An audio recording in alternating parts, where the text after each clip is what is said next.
There's a lot of talk in this country about the federal deficit.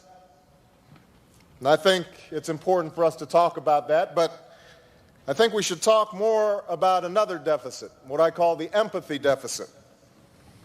The ability to put ourselves in somebody else's shoes, to see the world through those who are different from us.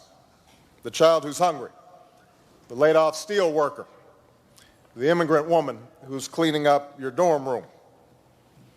As you go on in life, cultivating this quality of empathy actually becomes harder, not easier. There's no community service requirement in the real world. No one is forcing you to care. You'll be free to live in neighborhoods with people who are exactly like yourself, went to the same schools. You can send your children to the same schools, and you can narrow your concerns to what's going on in your own immediate circle. Not only that, but we live in a culture that discourages empathy, a culture that all too often tells us that our principal goal in life is to be rich, thin, young, famous, safe, and entertained. A culture where those in power all too often encourage our most selfish impulses. So there will be those who will tell you that the Americans who sleep in the streets and beg for food got there because they're all lazy and weak in spirit.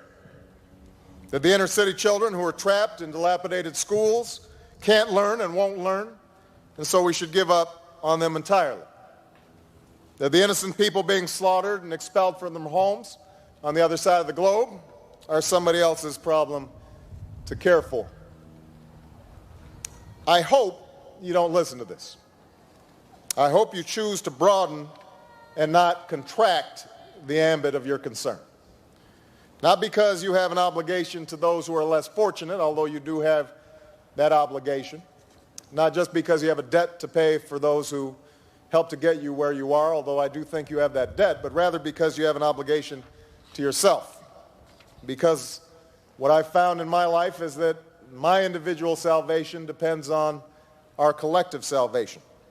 Because it's only when you hitch your wagon to something larger than yourself that you'll realize your true potential, that you'll become full grown.